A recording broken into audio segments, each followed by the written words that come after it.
In addition to Artemi Panarin, we are calling out several New York Rangers who quite simply dropped the ball in the season-ending playoff series against the New Jersey Devils. Also going to be pointing the spotlight at the relative few players that actually stepped up and actually performed pretty well during this brief playoff run for the New York Rangers. All this and much more on today's episode of Locked On New York Rangers. Welcome back, Blueshirts fans, to episode number 819 of the Locked On New York Rangers podcast. I'm your host, John Chick. Just want to thank you guys, as always, for making Locked On New York Rangers your first listen every day. We are free and available on all platforms, and we are part of the Locked On Podcast Network, your team every day. And today's episode of Locked On New York Rangers is brought to you by Gametime. Download the Gametime app, create an account, and use code LOCKEDONNHL for $20 off your first purchase. And like I said, we're basically just going to jump right into it here, mention a couple of players who just didn't perform well enough, and obviously, look, it's a team effort. I'm not just trying to throw these players under the bus, but certainly I think a lot of Ranger fans were expecting more from most, if not all, of the players that I'm going to mention here. And then at the end of the episode, going to turn the spotlight towards some players that actually, played fairly well, relatively speaking, in some cases just basically comparing them to their teammates. But we're going to start this list with Alexis Lafreniere, who did nothing in this series. He almost literally did nothing. He had 0 goals, 0 assists, was an even plus-minus, 9 shots on goal, didn't come close to scoring on any occasion that I can remember. I want to say in game 3 or 4, one of those, he had a 2-on-1. He took a shot, but the glove save was made. And there was another instance in game 3 in overtime where there was kind of a scramble in front of the Devils' net, and Lafreniere was out there, and the kid line was out there, and he was among several players that were in the crease there. But, other than that, I can't name a single thing that Alexis Lafreniere did during this series. And something that this series kind of pointed a spotlight at, something that I think we all already knew was kind of a truth, but now it's basically undeniable, and it was right there for the entire hockey world to see. There is an enormous difference right now between most of the young players on the Devils and most of the young players on the New York Rangers, and specifically an enormous difference between Jack Hughes and Alexis Lafreniere. The two number 1 picks in back-to-back seasons. First, of course, Hughes goes to the Devils. Then the next year, Alexis Lafreniere goes to the Rangers. They're not even in the same stratosphere. Shooting, passing, skating, it's all very much in the favor of Jack Hughes. You can look at the stats. You can look at the eye test. Hughes looks every bit the part of a budding superstar, and honestly, he's probably already a superstar. I think you can go that far as to say it. At the very least, a top 20 player in this league. I would say probably more like top 10 at this point. He just had an excellent breakout season, and if he's not top 10, he will be in the very, very not too distant future. For Lafreniere, it just hasn't come together. I do think there's been a steady improvement from Lafreniere and the rest of the other kids, as the seasons have gone by here. I shouldn't even call it a steady improvement. There's been a very gradual improvement. This was year 3 for Lafreniere. I think he's gotten at least a little bit better from one season to the next, but one area where he took a huge step back was playoffs. The kid line had a nice run together in last year's postseason, and obviously it just never came together here. And getting back to the Hughes and Lafreniere comparison, with Hughes, you could believe that he one day will be the best player in the NHL. Now, obviously, right now, that distinction pretty clearly goes to Connor McDavid. So, given that, McDavid's on a level all by himself right now, it might be a situation where Hughes can't be the best player in the league until McDavid either retires or, gets pretty old, gets into his late 30s there. But at a certain point, it's not that hard to believe, and it's not that far-fetched that Jack Hughes could be, the best player in the NHL. Does anybody look at Alexis Lafreniere right now? And I realize he's young, only 3 years in the league. Does anybody look at him and think that he's going to be the best player in the NHL based on what he's shown us so far in his NHL career? And, with Lafreniere, there's always going to be people that say things like, it's because he's not in the top 6. It's because he doesn't get enough time on the power play. He doesn't have the right line mates. He doesn't get enough ice time. All those things might be true to a certain extent, but with Alexis Lafreniere, if this guy was, as much of a phenom as we were all told that he was, everybody said he was a generational talent. This is not me talking about this. This is the scouts. Everybody called him a generational talent, the best player to be available in an NHL draft since Sidney Crosby. And you would think that, limited ice time or not enough time on the power play, or, some people say Gerard Gallant isn't the right coach for, some of the younger players on the Rangers. Even if all those things are true, if Lafreniere was as good as he was billed to be, then he'd be able to overcome all those things and still become, a big-time, very relevant player in this league. As it is right now, him, and you could throw Kakko in there too, they're basically just third-line forwards. And for that, they're fine. If you're just looking for third-line production, I mean, they're okay there. But, Lafreniere's the guy that went number 1 overall. Kakko the year before that, the guy that went number 2 overall. And again, nearly all the Devils forwards, you can look at Hughes, Hischier, Bratt, Mercer. Most of them look to be ahead of the young Ranger forwards, Lafreniere, Kakko, and Chytil. And again, I think that was really on display, certainly throughout the regular season. And, it's not like the Devils' young forwards completely dominated, completely took over. I think some of them had quiet series. But when you look at the entire body of work, from the regular season this year, you combine everything. You take the regular season, you take the playoffs. A lot of those players, not all of them, but a lot of those players in the Devils are ahead of a lot of the young players on the New York Rangers. Now, the good news here is that for those Devils players, some of them that I just mentioned, it took them a while to get going. Jack Hughes didn't really take off until year 3 after some pretty mediocre first 2 seasons. Hischier and Bratt, they're a little bit older than some of the young forwards on the Rangers. They're both 24 right now. And it wasn't until this year or maybe a little bit last year that those two kind of came into their own. So there is still time for the Rangers forwards, these young forwards, Chytil, Lafreniere, and Kakko, to really come into their own. And of course, Chytil had a little bit of a breakout season this year. But I don't think it's unfair. And, we're focusing specifically on Alexis Lafreniere here. But as you guys can tell, I've kind of opened it up to all the young players, all the young forwards on the New York Rangers. And I don't think it's unfair for Ranger fans to expect Alexis Lafreniere in year 3 here, after a good playoff run last year, to be a little bit more visible, to have more points than 0, and to just, look like he's ready for prime time. And in this series, he did very little. It was hard to even know that he was out there. And, we'll see what ends up happening there. But as I said, right now, the good news once again, all 3 of them, Chytil, Kakko, Lafreniere, all still very young. I don't think we've seen the absolute best out of all of them. And again, as I mentioned a second ago, I do think that all of them have improved. They've just done so very, very gradually as the seasons have progressed here. And of course, with Chytil, maybe, Lafreniere, Kakko, they can have a Chytil-type jump next season. It's not like Chytil set the world on fire this year, but he had a very good season, hit 20 goals for the first time, got the long-term extension, and we'll see what happens. And I don't think the Rangers would trade a Kakko or a Lafreniere. I know some people think heads are going to roll, and the Rangers are going to really shuffle the deck this offseason. That remains to be seen. It wouldn't shock me if that happened, but I would still bet against either, Lafreniere or Kakko being moved in exchange for, whatever, another prospect, draft pick, whatever it might be. But we shall see how that whole thing shakes out. But yeah, Lafreniere, again, 0 points after a good playoff showing last year. You thought he could build on that. You thought the kid line would be ready to roll, and really none of them did a whole lot in the playoffs. And Lafreniere stands out more than any of them, in particular because he was the least noticeable of the 3, and also because, unlike the other 2, he had 0 points. So we're going to keep everything rolling in just a second. I mean, again, we talked about Panarin yesterday. We're talking about Lafreniere now. We're going to talk about a couple other players, including Patrick Kane, in just a second here. And again, I want to emphasize they are not alone. I don't think a single player on the Rangers played as well as he possibly could have in this series, with the one exception potentially being Igor Shesterkin. Be that as it may, again, certain players stood out more than others, and we will get to Patrick Kane in just a second. But first, we got to let everybody know that today's episode of Locked On New York Rangers is brought to you by Gametime.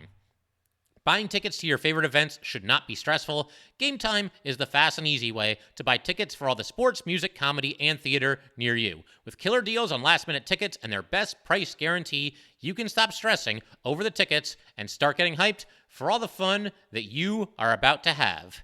Gametime is the place for last-minute ticket deals. Forget planning months in advance. Gametime has deals on tickets right up to the day of the event. Get exclusive flash deals on tickets for football, basketball, baseball, concerts, comedy, theater, and more. The Gametime guarantee means you'll always get the best price. If you find tickets in the same section and row for less, Gametime will credit you 110% of the difference. Get images of your seat before you buy so you know exactly what to expect when you arrive. Buy tickets in a matter of seconds, 2 taps, and you're all set. Snag the tickets without the stress with Gametime. Download the Gametime app, create an account, and use code LOCKEDONNHL for $20 off your first purchase. Terms apply. Again, create an account and redeem code LOCKEDONNHL for $20 off. Download Gametime today. Last minute tickets, lowest price, guaranteed. All right, we just want to thank you guys, as always, for making Locked On New York Rangers your first listen every day. We are free and available on all platforms. And for the everydayers, the Rangers, as I'm recording this right now, as we speak, the Rangers are having their exit interview day. Gerard Gallant's going to talk to the media. I'm sure all the players are going to talk to the media. And I'm sure that, we'll get some pretty good talking points coming out of that. It's going to be very curious to see, what the impending free agents, who expresses interest in sticking around and maybe who wants to move on, and just some other things as well. I'm sure it's going to be an interesting day. I already saw a couple of quotes on Twitter, and like I said, that will be tomorrow's episode. Basically just going to go over everything that was said, everything that was notable, and share my thoughts on that. So definitely looking forward to that. But for right now, let's turn our attention back to really what is going to be the final episode of Locked On New York Rangers that discusses the Rangers postseason performance. I mean, there might be times where we harken back to it and mention something that happened in this series, but for the most part, in our next episode, going to be turning the page and looking at exit interview day, or whatever you want to call it. But as far as other players who just didn't really get it done in the playoffs, I'm going to go with Patrick Kane. And look, I already know what the Kane defenders are going to say. He was third on the team. He had 6 points, 1 goal and 5 assists in the playoffs. He also has a bad hip. As far as the bad hip goes, look, if he was really hurting, then props to Patrick Kane for gutting it out and trying to go out there and give everything that he could. For all I know, Patrick Kane might have been in ungodly, excruciating agony throughout this entire playoff series and just bit his lip and went out there and, tried to do everything that he could to help this team. I don't know that for sure. Maybe if I had the same injury that Patrick Kane had, maybe I wouldn't even be able to get out of bed. You know what I mean? So I don't know for sure.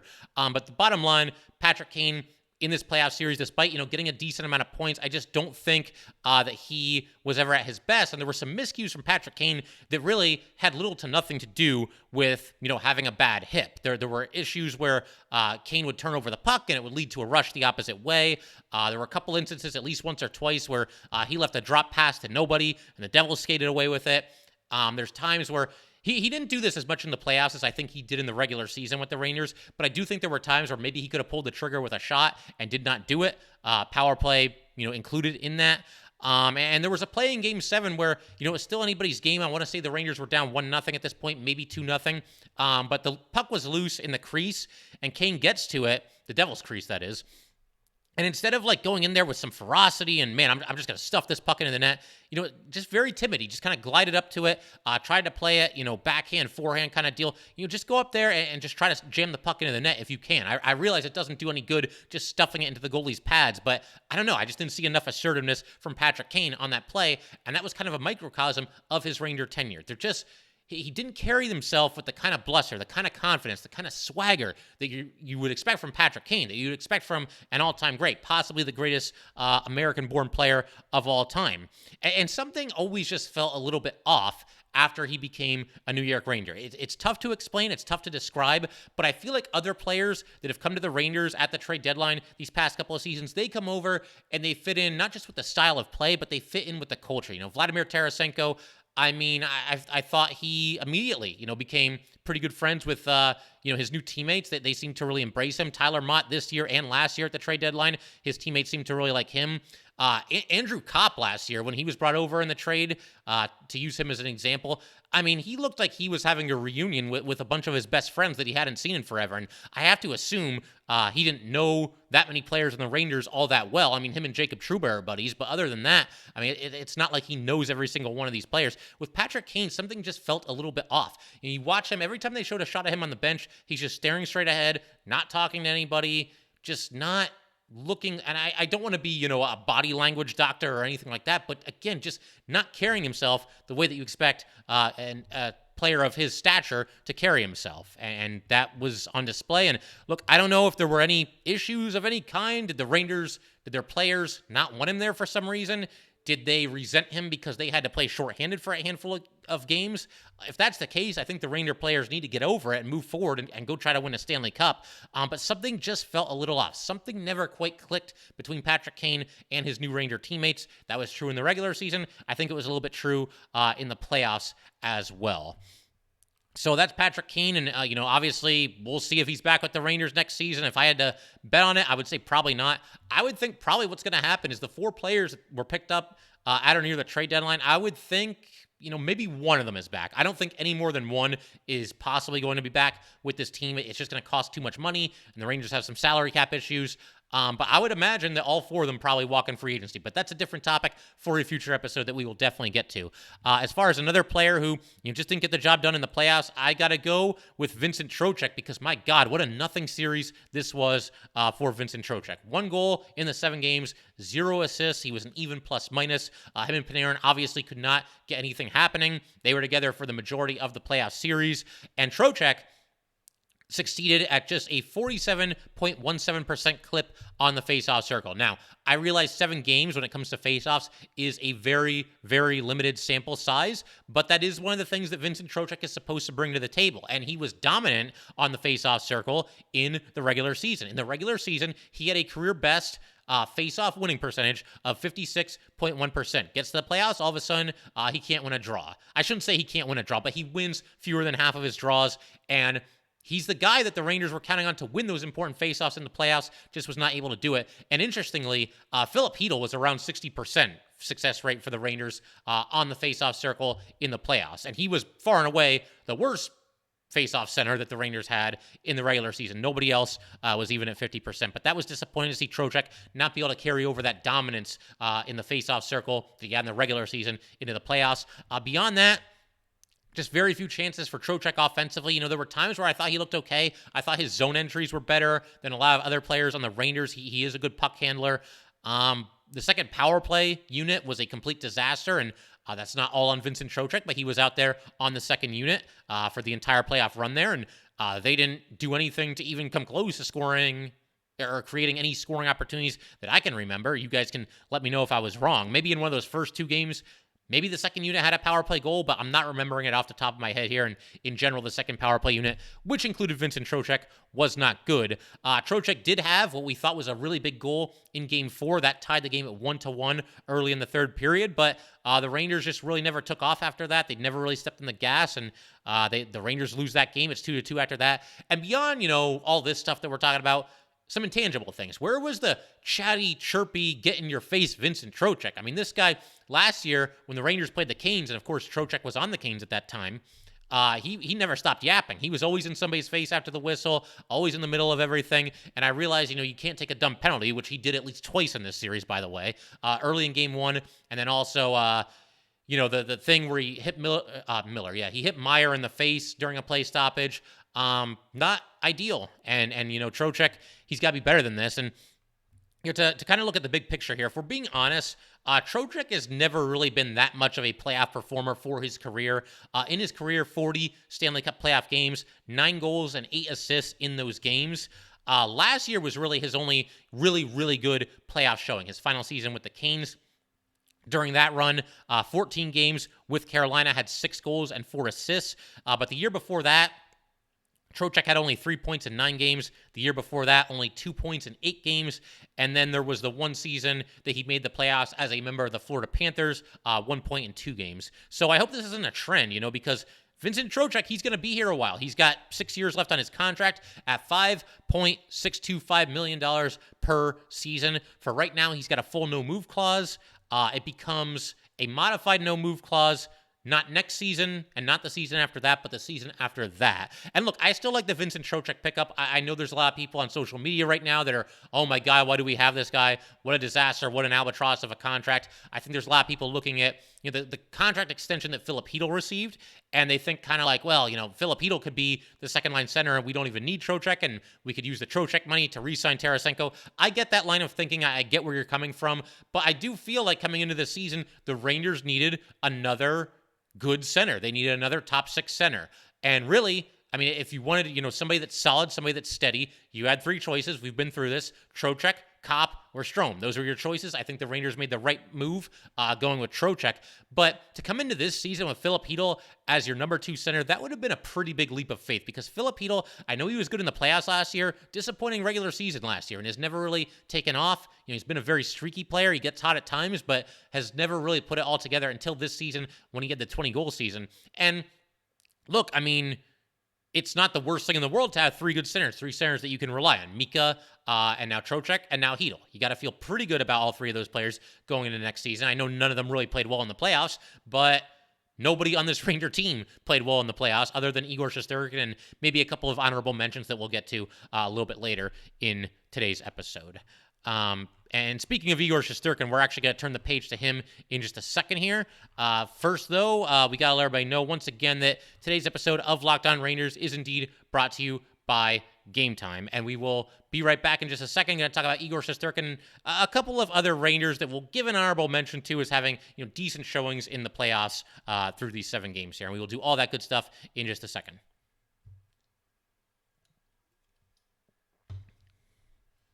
All right, so Igor Shesterkin. Igor was awesome, put the team on his back as much as he could.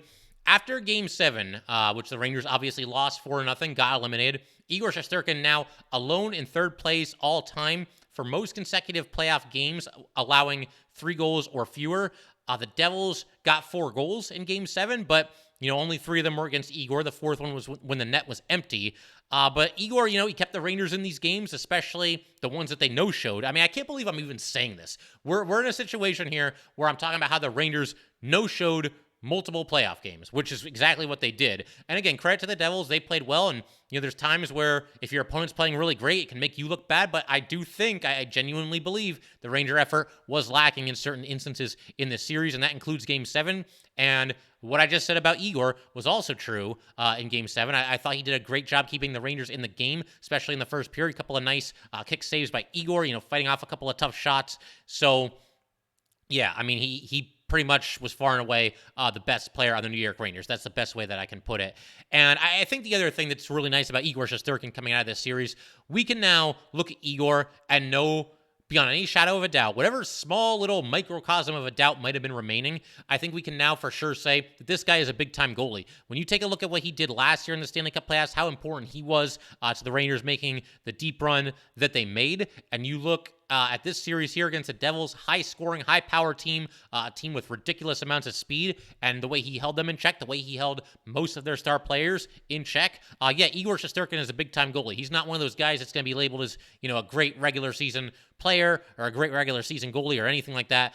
This guy's even better in the playoffs than he is in the regular season, which is truly saying something when you consider that he won the Vezina last year and had another nice regular season for himself this year as well. But to look at his career numbers in the playoffs, now up to 28 Stanley Cup playoff games in his career. Igor in that time has a .245 goals against average and a .929 save percentage. And even though it was in fewer games, Igor was technically better in the playoffs this year than he was last year. This year, he had a .196 goals against average and a .931 save percentage. Your goalie allows less than 2 goals per game in a 7-game series, and you can't find a way to win that series. Completely inexcusable. I'm getting mad all over again, Maybe the anger's just hitting me now. I talked about in our last episode how I didn't really feel anything during and after this game, but man, I mean, you say that out loud, and you realize just how ridiculous it really is. Igor stopped more than 93% of the shots that he faced against the Devils. He allowed fewer than 2 goals per game against the Devils, and the Rangers can't find a way to score enough goals to get into the second round. Inexcusable. And, Igor, like I said, what else is there to say? Far and away the best player for the New York Rangers in the playoffs. As far as other guys that, I thought were at least okay, and that's so ridiculous too. That's what it's come to. I'm about to praise mediocrity here. I'm about to praise guys who did all right, who didn't hurt the team, who weren't liabilities. I would have to throw Barclay Goodrow out there. I thought for the most part he played his brand of hard-nosed hockey. Obviously, he only had the 1 goal, but he's playing on the 4th line. You're not expecting a ton of offensive fireworks. But he had that fight in Game 5, took on Ball, who's a lot bigger than he is, was young at the bench, trying to snap everybody out of their collective coma in Game 5 there. Obviously didn't work, but Goodrow was all right. I thought Braden Schneider, there was nothing that tremendously stood out, but I thought for the most part he played physical in this series, probably one of the more physical players on the Rangers, and very encouraging that Schneider obviously got some playoff experience last year, gets some more playoff experience this year. He has never looked in the playoffs like he's overwhelmed or in over his head or anything like that. I do think Braden Schneider still has room for improvement, but I don't see how you can't be happy with what Braden Schneider has given to this team in his first season and a half in the league, and also what he's done in the playoffs in those 2 seasons as well. Tyler Mott, working hard, drawing some penalties, going out there and grinding, killing some penalties overall. I thought he had a decent series. Chris Kreider's a mixed bag. It's hard for me to sit here and say that Chris Kreider was bad in the playoffs when he had 9 points in 7 games and obviously led the Rangers in that department, the points department. But it was such a Jekyll and Hyde series for Chris Kreider. Obviously, he was outstanding in the first 2 games. I believe he had 4 power play goals in the first 2 games combined. Also scored in Game 3. Was very good in Game 6 as well. I want to say he had 3 points, at least 2 points in Game 6 off the top of my head here. But we also got the disappearing act. And granted, again, the Rangers as a team were played poorly in games 4, 5, and 7 for sure. But it's just so frustrating because Chris Kreider, it feels like he could be a truly elite player in this league, and he just doesn't do it. He never takes that jump. Obviously, last year you'd have to say he was elite. I mean, the 52 goals alone pretty much means you're an elite player. But yeah, I don't know. I mean, there's just times where he's just not willing to stick in his nose the way that he should be able to. The guy is built like a tank. Use that to your advantage, please. I would just like to see more of that from Chris Kreider. And I said this, I think, in a recent episode. This series was kind of, in that way, a microcosm of Chris Kreider's career. He can be an absolute beast out there for which the opponents have absolutely no answer, or he can turn into a complete ghost. And when I say Kreider was not noticeable in certain games or was a ghost in certain games, it's not just because he didn't have any points. That's going to happen to the best players in the league. Believe it or not, we'll use Connor McDavid, the most extreme example. There's been some games where he's held off the score sheet as well.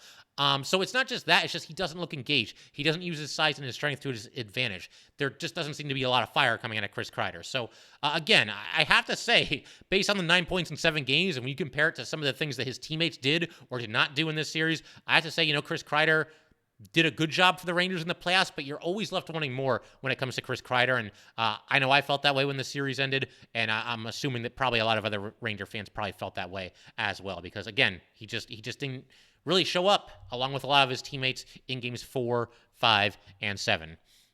That will pretty much do it today, though. Like I mentioned earlier in our next episode for the Everydayers, we're going to be back here talking about all the big takeaways, all the big talking points from media day, media exit day, interview exit day, whatever it's called. I can't think of the exact term right now. I'm not even sure if it has an exact term, but bottom line, the Ranger players are all being interviewed pretty much as we speak right now by New York reporters, media members, the whole 9 yards. And like I said, I'm sure there's going to be some pretty big talking points coming out of that, and we're going to break them all down in the next episode of Locked On New York Rangers, which, of course, is part of the Locked On Podcast Network, your team every day. And if you would like to get in touch with this podcast, please send an email to lockedonnyrangers@gmail.com. Once again, that is lockedonnyrangers@gmail.com. And definitely give us a follow on Twitter as well, at @LO_NY_Rangers. Once again, that is at @LO_NY_Rangers. And definitely subscribe to Locked On New York Rangers YouTube channel. Thanks again, guys. I will see you next time.